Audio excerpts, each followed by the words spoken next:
hold up. Here's the real trick. You're a little bit taller than me, but it looks easy. Do you remember at Alton High, did you ever go to the newer building in the art district or the art hallway? You know how there's those like little ledges you could sit on across from like Diener and Keck? This is how I'd have to get up. Everyone else would have to like just, Are you recording already? Oh, yeah. Oh my God, leave that in.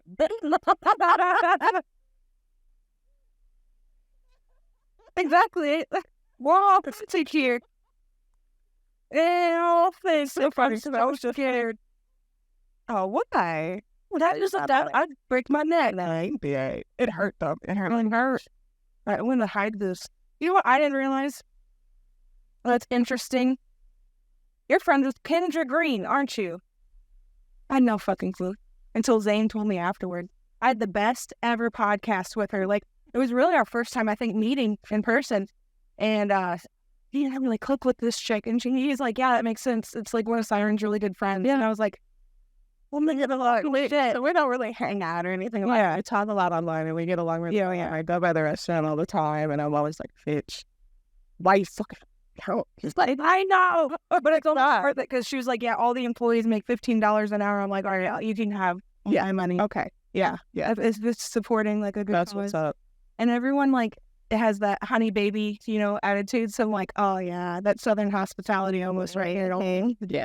Oh, I love it. She's a good new friend. I respect that she has to be a mom. Yeah. So I'm like, she's like, let's hang out. I'm like, no, you tell me your free days and then we can hang out. Like, it's not going to be up to me.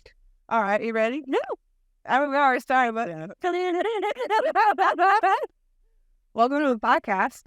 Today I have the amazing selfie queen herself, CyRhen. We're at the Elijah P. Lovejoy statue. We're at, was it just the Alton Cemetery? That's what this is called? Yeah, it's the Alton National Cemetery. Yep. It's one of our favorite places to come and like just do photo shoots. We do it on a yearly basis at least. Yep. Yeah.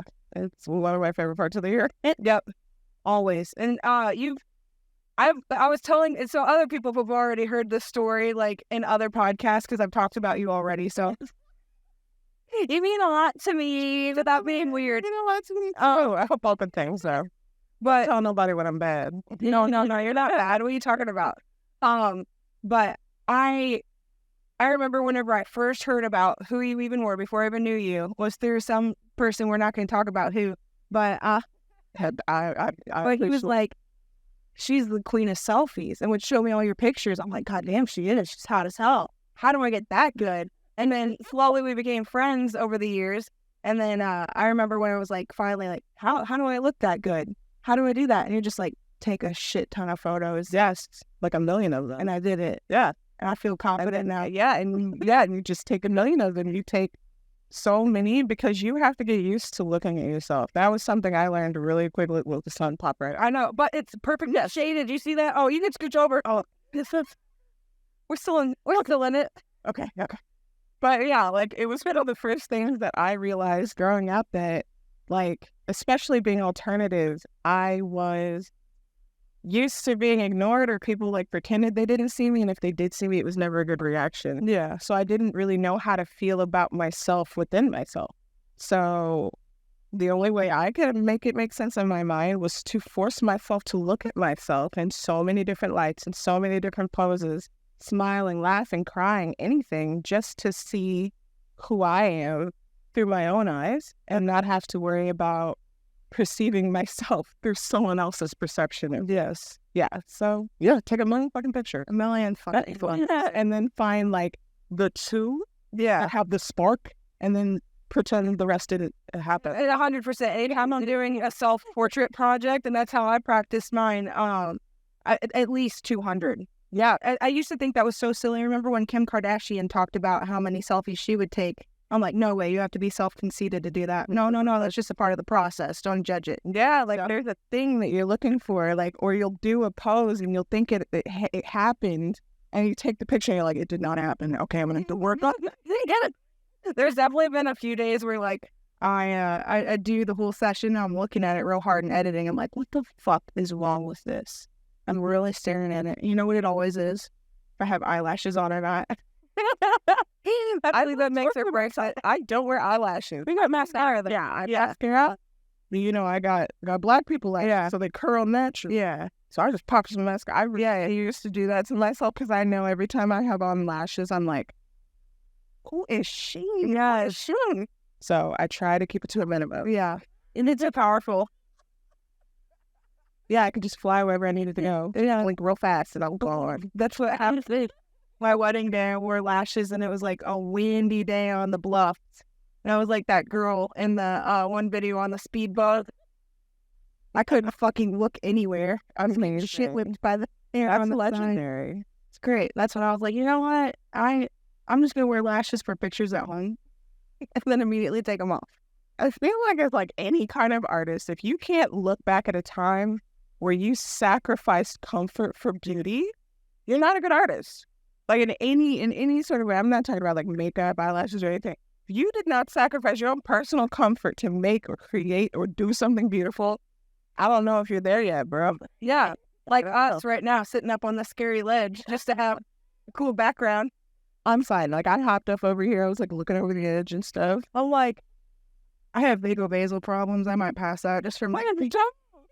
Oh my god! I make sure I go sideways. Yeah, that's just you pass out. Like if I try to save us, we're done. Aaron.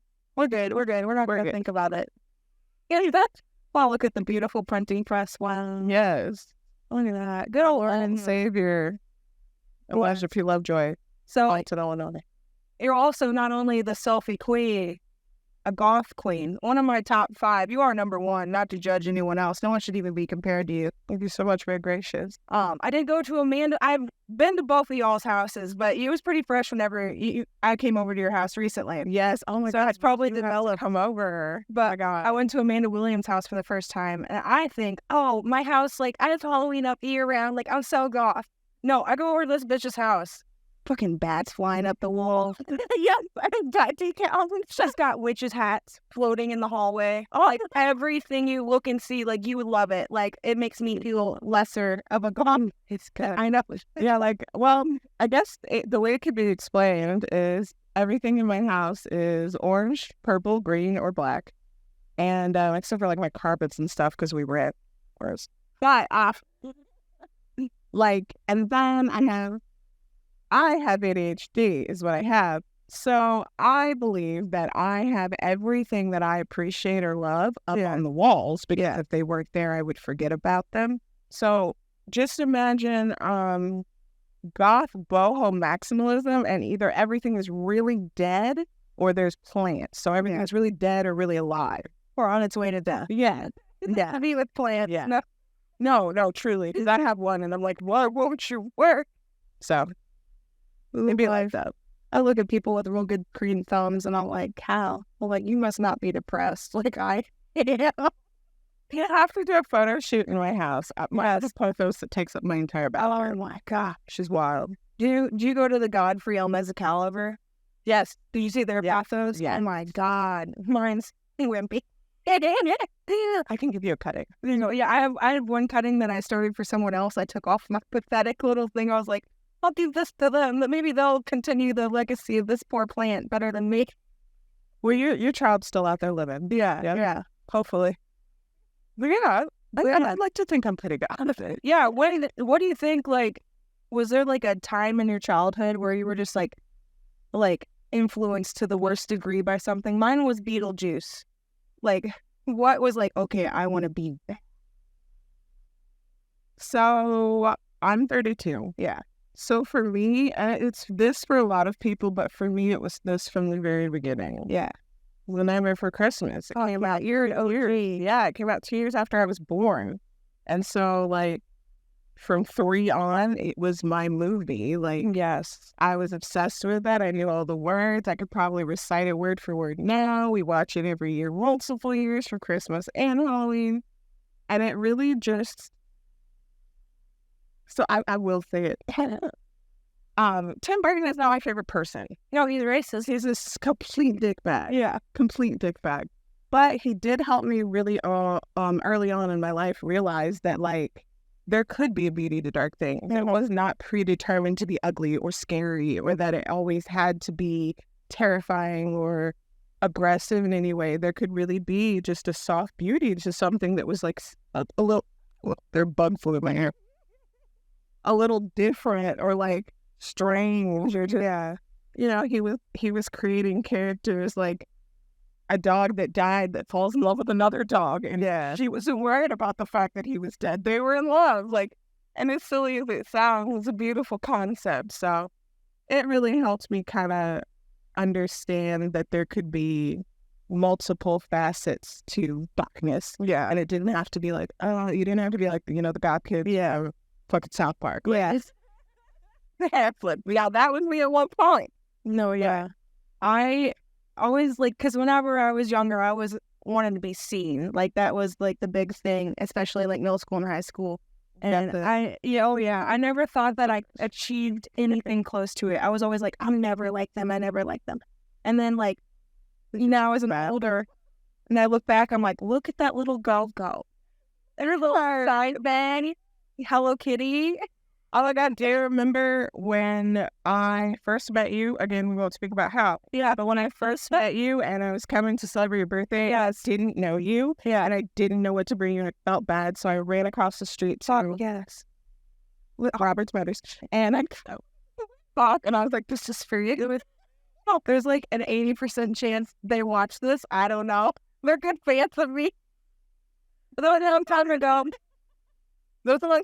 That can't be the only bullying you've ever lost. And it was in good faith. I'll make a free promo video for you if you're upset. I'm sorry. I appreciated that balloon. It stayed in my bedroom for quite some time. They live long. My parents thought it was the funniest thing ever. I was like, I don't know what to do, but I don't want to just show up. No, like, that's really rude. No, it was great. Yeah, especially being in Steak and Shake with a massive ass fucking balloon. I hope that their security cameras could see far enough. Yeah, like whoever was watching the tapes that night was like, what is happening? Well, then I'll let this happen. Yeah, I've kind of always been that way. It was a fight with baby me, mostly. Because I definitely knew what I wanted to look like. Yeah, and my mother was 39 when she had me. She's an amazing woman. She's crazy and amazing. 39 when she had me, and we are the exact same person. Yes, different sides of the coin. That's it, literally. And so she understood my want for this look and this fashion and this aesthetic, but she did not like how it looked. Mm-hmm. And so it was like she would buy me clothes that kind of came close, and I would just cut them up, and they looked the way I wanted them to look. She didn't like that, and so then I got to the point where I started buying my own clothes because I had a job at 16. Hell yeah. Spencer. Hell yeah. The place to be. Yeah. I was like, I'm such a cool little kid. But yeah, I had a job at Spencer, so I started buying my own clothes from there. And it really just kind of developed. Yeah. Just kept going. I've always liked Edgar Allan Poe and Tim Burton and all the Gothic classics and Anne Rice, and I was obsessed with vampires and not Twilight vampires. No. I was obsessed with the OG gay English, vampires that have been alive for 400 years and have had boyfriends, girlfriends, and day friends. Yes, those are the ones I've been into. But yeah, like, I just kind of like that. But it's not mom's fault. She like that. But she'll be like, oh, super scary, whatever. And then she'll dress up and she'll look like the sun. Yeah. So I look like the moon, I guess. There you didn't get the balance. Yes. I love it. I think it's the better aesthetic out of everyone else, but I mean, that's my opinion. I don't really have it. I feel like I'm more or less like your mom. I'll just like float back and forth. Like I'll drive in dark clothes. Oh man, I had a wedding. I love you in yellow. Yeah, oh man, I found that blazer. Love you in yellow. Yes, yellow. Yellow or black. That's my colors. That's my brand of real, which I usually. I'm not a fan of white folks in yellow. No. We shall look kind of jaundiced. Yeah. I'm already pretty freaking white, dude. You gotta be careful about your skin tones, but that's what I got a blue undertone. That's all right. That is all right. I was looking at my back the other day where it's like no sun at all. I'm like, I am translucent to the T. The tattoo artist is like, you're like the best skin ever. I was like, that's weird, but all right. Yeah, I've always felt like that. Yeah, and then when I, started making my own money, it got much easier. Fuck yeah. That's, oh my God, yeah. Now that I have my own money, I don't live with my mom because, like, I feel like we were just a generation of like our moms meant well. They wanted us to look a certain way. In the 90s was some weird fashion. And I was like a little rebel because I just bought like short overalls, and I was like, my mom trying to make me wear these all the time, and I would be like, fuck no, and like, you can't dare me to wear this shit. And I'm like, oh, we cute as hell. Now they ain't even cute as hell. My little bro. But yeah, I used to have to like have my mom check my outfit every day. Like, is this appropriate for school? Okay, thank you. Like, trauma. I would be the one like, okay, my mom, I like dip, so she can have what I have on, or have a backpack outfit. Yeah. God. Oh my God. Or the school ruined the day with the outfit. Did you ever get sent home for bad outfit? Let me think.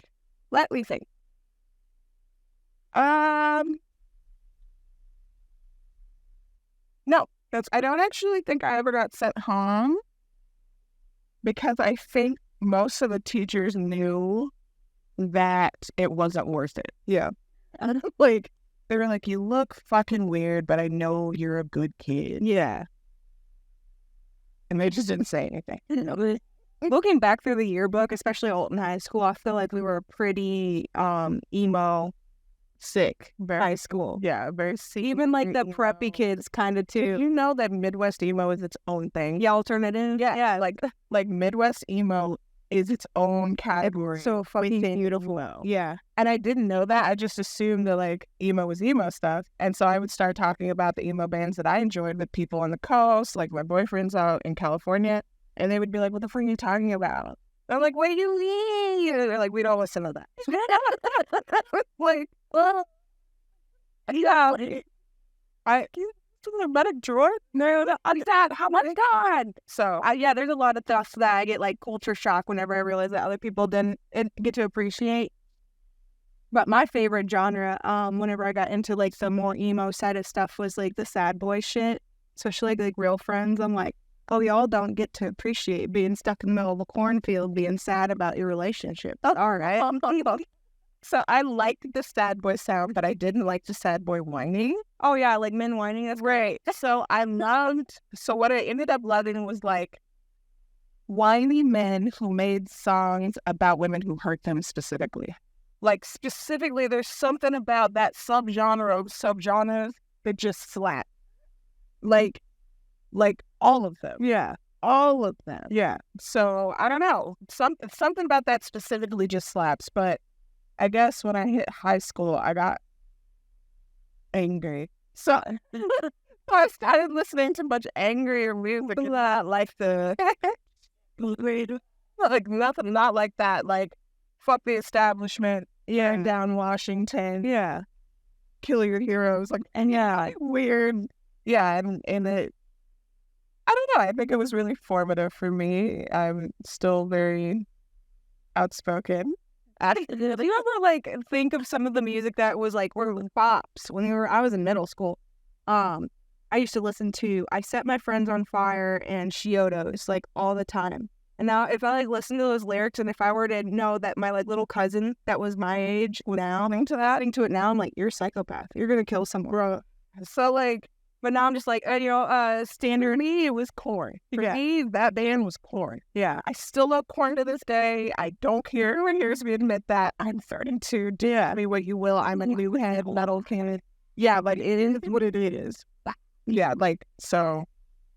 But, to go back and to, subjectively listening to some of their music is alarming. Nah, yeah. And if I heard a child listening to said music, I'd be like, hey, how do you feel about that? Yeah. Like, let's figure early. He might be a decent human by the time you graduate. So, but then again, I figured it out. A lot of it. We worked through it. Maybe it's a better thing that we work through it through music than any other form. Yeah, I don't need to go around separating portrait potheads. Yeah, no. Yeah, we did that. With ADHD. Yeah. And a distrust in the government. ADHD, autism, anxiety, depression gang. So this is like, I'm very close with my 83-year-old Mima. Like we have coffee every morning. We'll talk for like a whole hour. but I always like am very like forward with like modern day issues and like how the world's changing. And where was I going with this? Fuck, what were we just talking about? Too much pot. Oh, there we go. This might too much, but that was the issue. We'll talk about like weed and shit like that. And she's like, you guys just have so much freedom. I'm like, hell yeah, I feel that though. Like, okay, so as a goth, there's like a tier of compliments that you can get. There's like the looking at you, because I take that as a compliment. But, yeah, you sit there and you don't say anything. I'm still taking it as good, whether you like it or not. But I'm gonna look back on that after you get. Yeah, I'm not gonna take it if you really like that. But one of my favorite compliments is to receive the highest compliment to receive. A goth person, listen to me. If you're goth out there, the highest compliment that you can receive from anyone on this planet is a nun. The day you have a nun tell you, you look so cute, you've done it. You've done it? Has that happened? Yes. Fuck you, man. Yes. I've had a nun tell me how cute I was, and I was like, how old was she? Sister. Oh, she had to have been maybe like 50. Oh, just the sweetest, cutest little sister, cutest little bride of God. I love it. And it was the best thing that's ever happened, because that means regardless of her surroundings, regardless of her beliefs, regardless of what she lives with every day, what she sees every day in her life, she could objectively look at me and go, she got that on though. And I love that. I love that. No, yeah, I like am not a lover of religion, but I'll respect. Oh my God, nuns. Most of the time, I mean, most anyone in life, you respect. They give back respect, but those are like extra special. That's on the level of a Waffle House worker. Yes, it's so funny. So they're like, do you believe in God? No. Do you know nuns? Absolutely. Yes, absolutely. They're my favorite people. I'll be extra nice in the grocery store. I'll give them my cart. And they drive like, yeah. If God is in every part of their lives, that's the only place he ain't in the car. The car driver seat. Like, a nun will run you out. So what if they got worse road rage than me? A nun will run you up. All right, so back on the energy. I try and explain this to Mima. The power I receive when I go to Hickory Grove in Alton, Illinois with shorts on, because I have like a full leg sleeve, and all the blue hairs they break their fucking necks to stare at me. Why? Oh my God, I walk out of there like the most confident bitch that exists in the river bend. I'm like, they all hate it. They're like, but because I talked to Nemo, she said, oh, we're just jealous because of the freedom you have. I'm like, bitch, I know if you were born this day and age, you'd be covered. So I'm like, you just staring because you can't make no decisions for yourself because your husband's kind of control. There is, I think there's an extent. Yeah. Like there's because my mom, so like like I said, she's a wild one. Oh, what do you know? Okay, I'm playing footsie that. But like she's a wild one, and she saw some Beyonce music video. And Beyonce was in this beautiful like mesh outfit that had like strips all over everything, and it was just in the right part. Yeah, and the peekaboos. It was really cute. My mom was obsessed. She's like, I mean, like I said, my mom at this time she was like 69. Yeah, she was like, I'm gonna get it. I was like, get it. Fuck yeah. And she got it, and she wore it, and I was very proud of her. But her older friends told her that it was a little young for her. Fuck off. And I yelled at that. And that's what I told her. I was like, it's not that it's too young for you. It's that they themselves would never be comfortable putting that on their bodies. And they don't want you to be that confident either. Yes. That's shitty. But if you want to live that life, because I understand some battles you don't want to fight. Yeah. That's fine. And she did. She gave it away to one of my besties, Gabby. But Gabby will rock it too. Gabby will rock it too. We don't have to get Gabby to so I'll meet her one day. I think I just need to meet her without a care where she'll be less intimidated. She's got anxiety. All she is have anxiety attacks and sleep. Yeah. And I had a good one. So one of the podcasts a couple ago, I was talking about anxiety and how I always have a panic attack at the post. I call it panic at the post. It's the coffee or some shit. I had a ski the other day with my dad. I'm like, it's coming on. She gets anxiety out too. But sound like an old man. I feel it in my knees. Yeah. But I was talking to one of my friends and I was like, what do you do with anxiety? She's just like, oh, I just pretend it doesn't exist. So I'm like, not having a panic attack right now. Yeah, that ain't gonna fly for me. No. But we'll make Gabby, we'll make that friendship happen. Yeah. Whenever it feels right. I don't ever want to force it, but I'm like, I support from the internet. Real high. Yeah. We'll just smoke a bunch of weed. Yes. No cameras. Yes. Oh my God, yes. Because all we do, like, sisterhood is very important. You want to scooch over a little bit more? No, just burn. All right. Sisterhood is very important to me, like, legitimately. And by the way, Gabby's non-binary, respect their pronouns, but Hell no. it's very important to me. And for a long time, it was something I couldn't find in this place. Like, I was looking for it, and I kept running into the most horrible situations.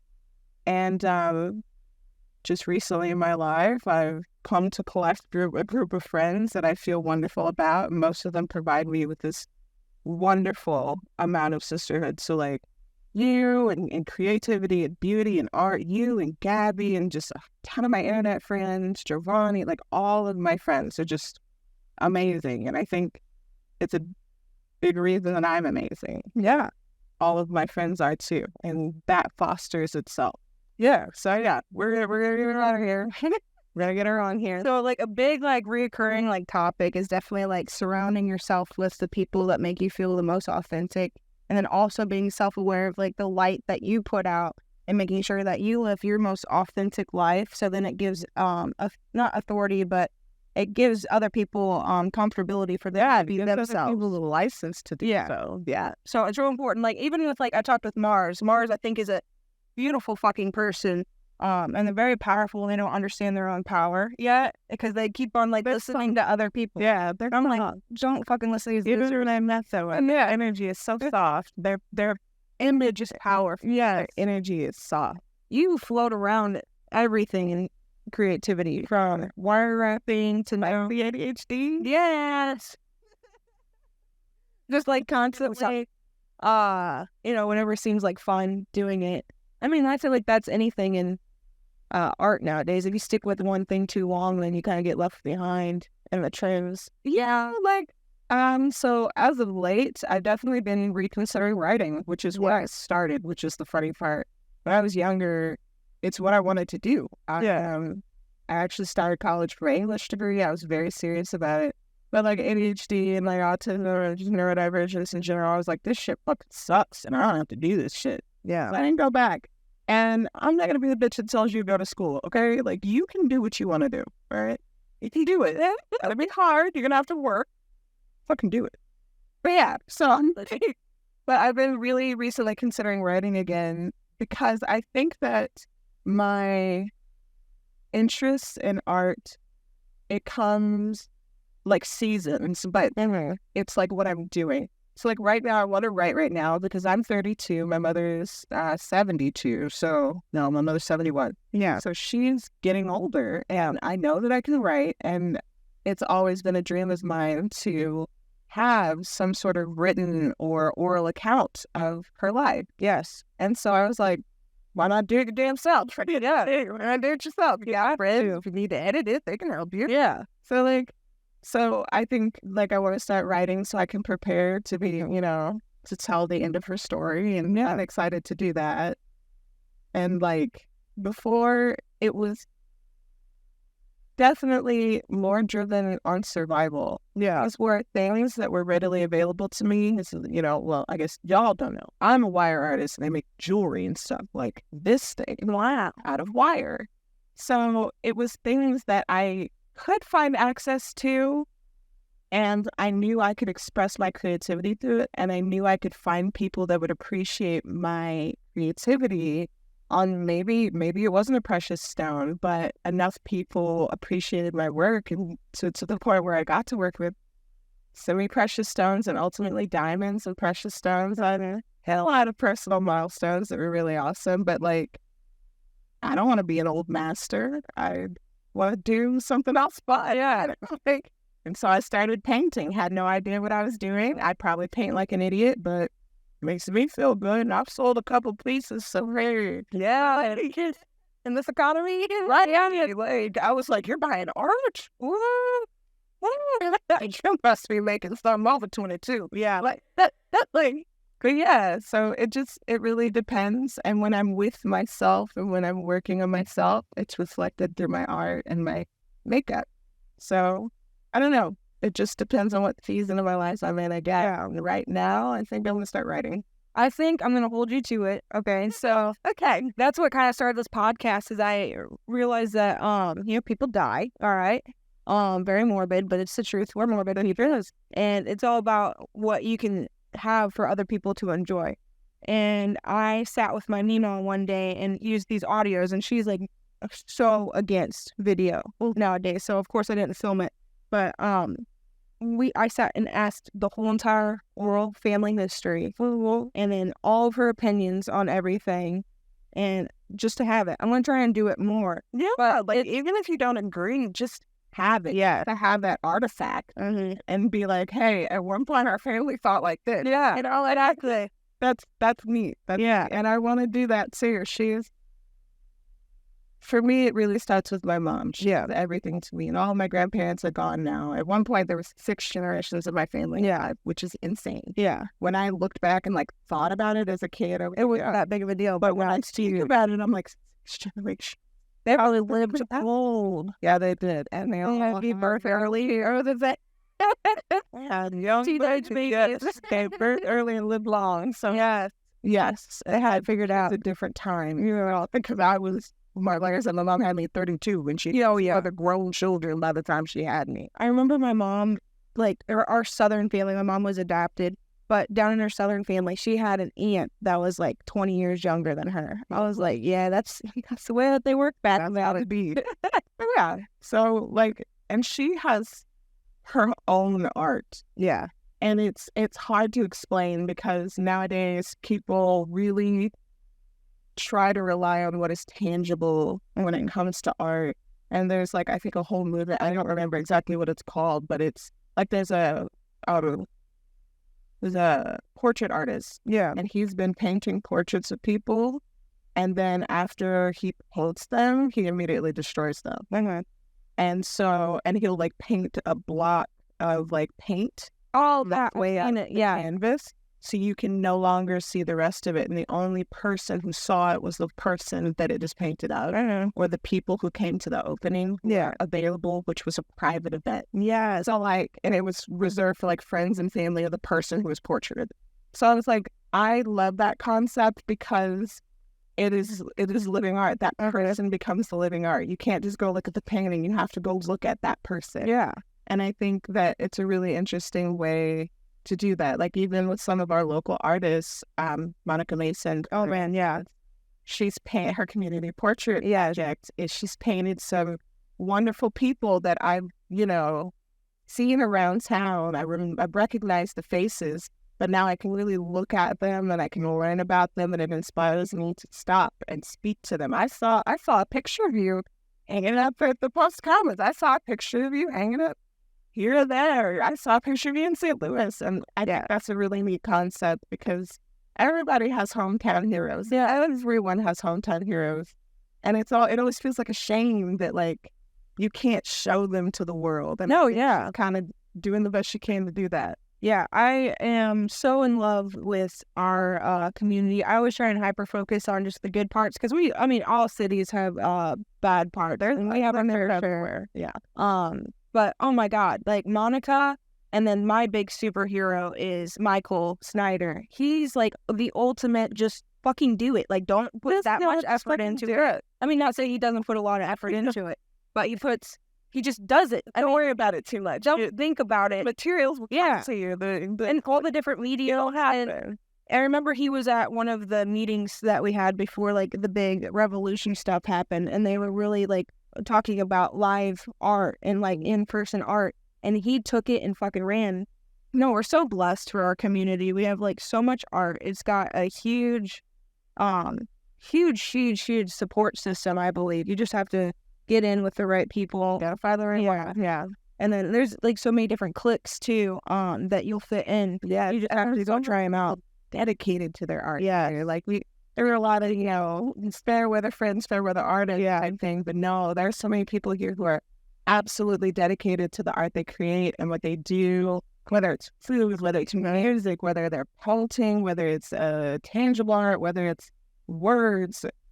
everyone here is so committed to that. Yeah, and it's just a side effect of being bored all the time. Yeah, enough. I still love it. I think it's, I joke with Shay the last was it the last podcast? Yeah, Shay. I think it all goes back into the limestone. They say limestone has like a lot of energy, or it can hold a lot of energy. And we got the limestone bluffs. Half the buildings here are built with limestone. I think not only does it fuel the paranormal, I think it fuels us. It does. Yeah. It like, there is a richness to this place. Yeah. And I'm the one to talk about it, because if there is anyone who could say they hated it here, it would be me. Yeah. But regardless of the, how did I say it, regardless? I don't know. Regardless. There we go. That's the right word. Kids. Of a definition. Regardless of like the things that may have happened to me or the people I may have encountered here, it doesn't stop there from being a richness in the air. Yes. Art and life and beauty and history. I don't think that anyone around here could ever take that away from Alton, no matter how shitty they were. They couldn't. And I think that Alton has always faded to create artists and bolster creativity. Yeah. So I think it's a special little place. Like, it's its own little heat sink of art. And I love that. Yeah, I love it. It's like a fever dream. I live around in like one of the spookiest graveyards in the whole world. And okay, let's talk about the spooky graveyard for a second. So I love paranormal, 100%. I believe it. Some people don't. There has to be something more after this. You don't just it goes back to, was it Einstein's theory of energy? It can't be created or destroyed. So, I mean, just us sitting here having a good conversation is going to have a residue. So, like even the United States government has been putting money into doing studies about specifically children who have children who claim to have experienced past lives. Yeah. Because there's about 1,000 reported cases in the United States alone where children were able, they claim to have had a past life, and they were able to accurately give details that they would know otherwise not have access to about whoever they were in their past lives, and are usually born with like scars in the places they which if someone gave them a mortal injury, they're born with scars in those places. And I think it's really interesting and really fucking weird. Get out of here, alarm. I don't care about you. So yeah, I love it. Yeah, I'm copying faces. All the documentaries I've watched about that, they're sick. I mean, super cool. There's a lot more unknown than I think we can appreciate or even fully understand. But specifically this graveyard, it seems like it's creepy, but it's not. It's one of the most peaceful places. Yeah. I don't know if I said that right. You did. Okay. But this and then McPike's front yard, those are my two favorite places, like, for just like, I don't know, I believe in, like, I don't know if I believe. We'll see if it's psychosis or not later in life, but like fae and stuff like that, the idea of fairies is very much like almost like fae energy around here. So peaceful. I don't know necessarily what I do and don't believe in. Yeah, I know enough about fae to know that I ain't got nothing to say about fae. Oh yeah, but I'm technically, that's it. I'm fucking up already.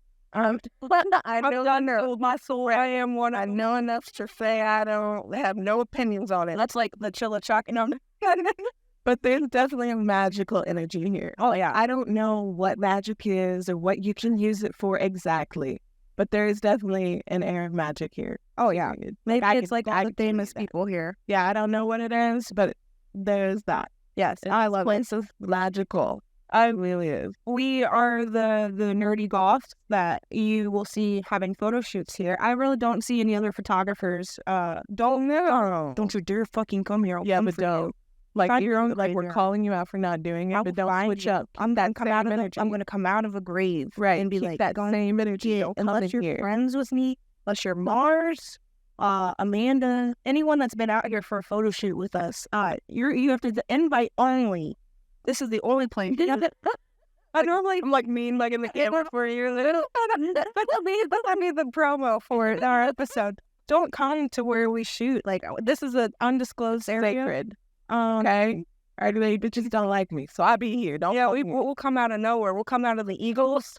The Eagles will come for you. I'm gonna drop down right on top of that damn statue. No, yeah. Dude, I mean, I doing guess here, if you want to do photos here, be respectful, because there's definitely a few places that I won't say, that a barista friend of mine has said that they're no longer allowing photo shoots there because someone abused it and didn't respect the space. So if you're gonna come here, you got to respect the space, because this is a final resting place for a lot of people. A lot of money goes into this, and it's a very monumental place for Alton. So yeah, I'll just come here and have a lot of money and a lot of hearts. Yeah, Don't fuck it up. yeah. That's it. I love this place. Yeah. I'm glad that I got to bring you out here to do it. Like, I remember whenever I first was playing the podcast, I picked about 60 people that I was like, they're going to say yes no matter what. And you would corner them. But there one of them there. But I would, like, have little ideas. I'm like, well, I have to do CyRhen at the graveyard. Like each one of them's a little, like, fun in their own way. I love that. We're going to have to do the talk at my house one time. Yeah. Oh, we will. That'll be the Halloween episode. But Okay. But the secret is Halloween isn't just October. Like, that's a mindset. Every day it's Halloween, kids. Yeah. So I get real upset on Christmas and Easter, and then I just pretend that it's Halloween and it's better. Well, see, I tell you what. No, don't worry about it. We're going to celebrate all that bullshit. Yeah. Do it, God. Yeah. Black egg. Yes. Rotten eggs. Yes. Zombie eggs. So for Easter, we did black and gold. Okay, that's cool. The eggs are black and gold, and we hide them, and all the bunnies are black. Yeah. And we all have, like, if we have chicken or anything like that, or anything, we dye it. Yeah. Dye it black. Just paint it black. That's all you got to do. Insert song. I love it. It's a good song. Yes. Yeah. Yeah. I love it. I appreciate you. Let's call it quits while we got it. Yeah. Oh, wait, high five. I'm not going to fall this time. That was terrifying. If you saw the last episode, we did it. Straddling the wall. Oh my God. Yeah. I was comfortable. That leg was to protect me. Yeah. I'm sitting here. You can probably watch my hand the whole entire episode. It was like on. I'm not going nowhere. Oh my God. All right. We did it.